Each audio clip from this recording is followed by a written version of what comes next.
Hello guys, how's it going? My name is Dalaran, and I'm pretty sure you guys have seen some of my videos expressing just how much I don't like what they've done with Shadow Priest in Legion. I basically have been missing the Warlord's General version of Shadow Priest and the playstyle of it.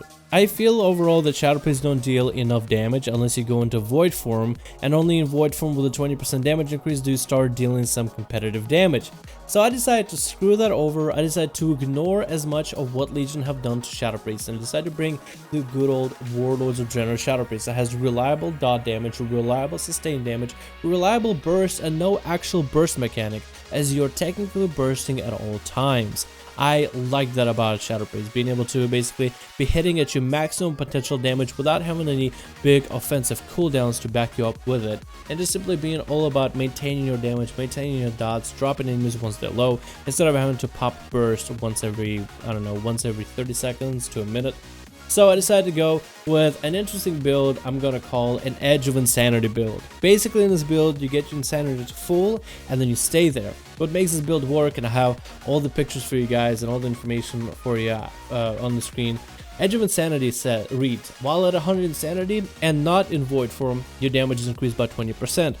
While you are in Void form, your priest gains a stack in haste, your dots start dealing more damage like your pain and VT, and you're dealing 20% more damage.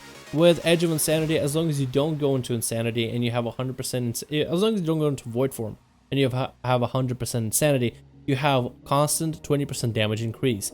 Insanity doesn't really drain all that easily once you're out of combat, and once you get it to 100, and as long as you stay in combat for fairly often, you can basically have 20% damage increase at all times. That means your dots are dealing 20% more damage, all your abilities dealing 20% more damage, your fiends and your mindbenders can deal 20% more damage. So that's the point of the build, is to stay in this 20% damage increase at all times. That means you do not ever use your artifact weapon and you do not ever go into Void form. I personally don't like Void form, and I don't like the idea that Shadow Priest deal 20% damage while in Void form, because otherwise it feels like my damage is super low. I actually prefer dealing 20% damage at all times, because then it makes me feel like the Warlords of General Shadow Priest. So with this build being in Void form, we're going to completely ignore our artifact weapon and ignore our Void form. But the funny thing is, we're going to do more damage than I've ever been able to do by simply dealing 20% damage increase at all times. So let's take a look at some of the other pieces of this build that make this thing work. We're going to start with the class builds. I have all the pictures on the screen for you guys to show you exactly what my build is. I did not record this live. This is all just footage I recorded while watching this live stream, while rendering a video, while trying out this build, and I finally found a super fun version of this build. One of the things that makes this build work really well, especially in the opener, and makes it overpowered, is Surrender to Madness at level 100. At level 100, we don't have that many good choices. We have a Mind Spike, which I didn't like compared to Mind Flay, because I like the Mind Flay slow. The Legacy of the Void allows you to go into Void form much earlier at 70 Insanity rather than 100, but we don't ever use Void form, so I felt like that was useless. So I went to Surrender to Madness. Once you use this ability, which is a 10-minute cooldown, lasts for 3 minutes, all your Insanity generating abilities generate 200% more Insanity when you cast and you can cast while moving until you exit Void form. The funny thing is, you don't have to enter Void form while using Surrender to Madness. So this way, you can have an opener on a target where you're moving, casting spells, generating more Insanity, and then you can get to Edge of Insanity quickly in the beginning opener, especially in BGs. I'm not sure if this works in arenas because it's a 10-minute cooldown. I really hope it does. But at the end of Edge of Madness, after the 3-minute duration runs out, or when you exit Void form, you die. There's not a lot you can do, so I feel like this build is definitely better for BGs because you do end up dying once this is over. But while the duration is up for 3 whole minutes, you are able to run, cast spells, and be able to deal 20% more damage because you enter Void Insanity at 100% so quickly. So I feel like that's the fun part about this build, but you do die once the debuff runs out, basically. So I find that very fun, just very interesting part of it. So what else makes this build work? I went with Fortress of the Mind so I can have a little bit extra Insanity generation for Mind Flay and Mind Blast, mostly for the Mind Flay damage and more Insanity generation. I'm going to be using Mind Flay a lot in this build. After I dot my targets, I'm throwing up Mind Flay and can go from Mind Blast whenever possible. But for the most part, I'm trying to slow my targets and try to generate extra tentacles to Mind Flay my target as well, because that is one of your artifact weapon traits. For level 30, I decided to go body and soul because I really need mobility. I need to be able to get in a good situation or get out of a bad situation, and I'm just trying to keep up with my insanity as best as possible. So once I have full 100 insanity, I don't want to lose it if possible.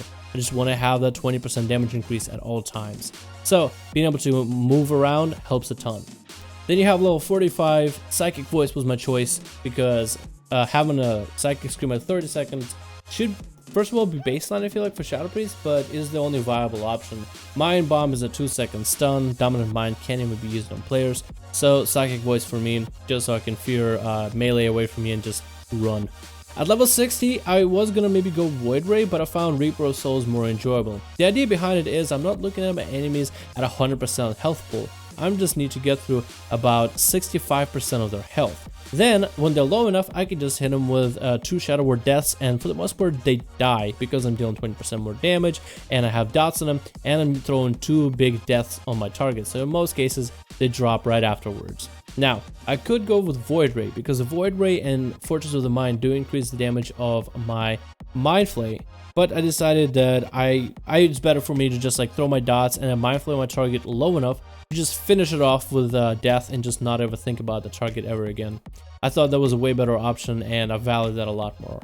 At level 75, it's really a choice for whatever. You could go Shadow Insight if you're going to throw dots on everybody, but I felt like since I am going to be using Pain and VT on my target, Vampiric Touch, I want that Vampiric Touch to be able to deal a bit extra damage, just to make sure that I have a good 2 strong dots on my target, and then I'll just Mind Flay the hell out of them. So I decided to go for Sin Leon for that a bit extra healing for survivability, especially when I have the mobility with Surrender to Madness, and have VT deal a little bit extra damage so I can bring my target down quick enough.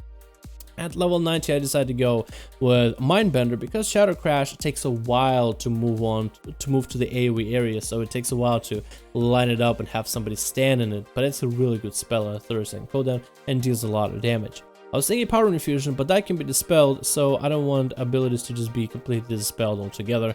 So I decided to go with Mindbender, which is great as an opener when you're trying to build up your insanity, so you can get to that 100 insanity with Edge of Insanity proc at 20% increased damage. Plus, Mindbender deals decent damage at distance, and let's say you need to kite or run away from melee, you can kind of hit him from distance, put dots on him, Mindbender, and then run if you cannot Mind Flay, or you Mind Flay on top of it for a little bit extra damage. At level 100, again, Surrender to Madness is the bread and butter. I basically use it in the opener for BGs just to get my insanity up and trying to get that early pressure. Let's say you're fighting over a flag, I want to be the most effective member of the team, and I usually try to save it until for a big team fight where I can run around, get VT on everybody, get pain on everybody, start throwing Mind Blasts out there, and just like Mind Flay everyone else. So this is the class talents, and I think those are the perfect class talents for this build. Of course, you can play around with some of the alterations, but let's go on to the PvP talents to see what I'm rolling with. I'm rolling with Gladiator's Medallion because having a trinket at 2 minutes is great no matter the situation. And then I'm going for Mind Quickness because you are losing out that haste when you're not going Void form. So to supplement it, I decided to go for that extra bit of haste with Mind Quickness. Train of Thought is great if you can stand at a distance, but people tend to hit Shadow Priest a lot. So I feel like putting dots on the target and having that haste tick on them does help out a Shadow Priest a lot better and a lot more often than having Train of Thought, which can be, I guess, removed as soon as someone hits you. Because people do train Shadow Priest a lot. Again, we're going for Edge of Insanity, which is the bread and butter of this build. And then you have Mind Trauma, Shadow Mania, or Psychic Link. I tried Psychic Link, I felt like Psychic Link damage wasn't enough. Plus, for the most part, I don't really get to cast that many Mind Blasts overall. So I decided to go for Shadow Mania to make sure I have a little bit of self-healing with increase of healing for Imperial Touch by 100%. Does help me out if I can use it, and does kind of force me to establish a VT on targets whenever I can, as soon as I can, combined with all my other slows and all my other abilities and movement capabilities as well. So I decided to go Shadow Mania. You can of course go Mind Trauma to be able to throw dots on targets. I feel like Shadow Mania is better because it does also generate 3 insanity, which is great for you to open up and get your insanity up. Then at the very last field, you can go Void Shift, Last Word, or Psyfiend. I decided to go for Psyfiend. The reason for that is I'm thinking to slow my targets, right? When I'm trying to throw VT on a target and pain is easy because it's insta-cast. But VT, if it's a melee, VT can be kicked. And that is one of my biggest cooldowns available. That is one of my best abilities. And it deals a lot of damage and it heals me for a ton. So I throw down Psyfiend to slow my target as they're running at me. I throw a VT on him really quickly with pain, and then I try to get away from my target using Shadow Ward, Power Ward Shield to get some distance, and then Mind Flame my target as well. So there's my Siphon, slow my target, I put up 2 dots on my target, and then I go back to Mind Flame. So that's basically how I would play it, so that's basically how I would open, to make sure that I get all my dots and get my early advantage. So that is really the build, guys. I was so happy to be playing this build. I actually very much enjoyed it. It has pretty competitive damage as long as you can maintain Edge of Insanity, and for the most part as a Shadow Priest, it is much easier than having to maintain your Void form. What you are losing though is you're not able to use your artifact weapon ever as a Shadow Priest. So that part kind of sucks.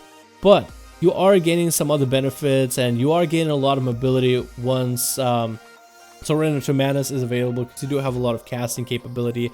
With melee being pretty heavy on casters, I'm able to verse a DK and even a Feral when I have mobility to help me supplement. Because I'm able to get my VTs up, I'm able to slow my enemies down, I'm able to get the tentacles out, I'm able to have a little bit more self-sufficiency even for a slight moment. It is 3 minutes of mobility, and there's a lot of ways I can use that to my advantage. Also, having to drop targets to only 70% health instead of like 20 to be able to finish them off also does help a lot with Reaper of Souls. Send Leon to get that strong VT up on target helps a ton. And again, the big and bread and butter of the build is Edge of Insanity. Having 20% increased damage makes me feel like as a Shadow Priest, I'm finally dealing all the time competitive damage, because I felt like I dealt no damage prior. Thank you guys for watching. Let me know what you think about this build. I'm having a blast playing this build, maybe just in Battlegrounds, but still having a lot of fun. Hopefully you guys enjoyed this video, and hopefully you try this build once you can. Thank you guys, I'll see you in the next one.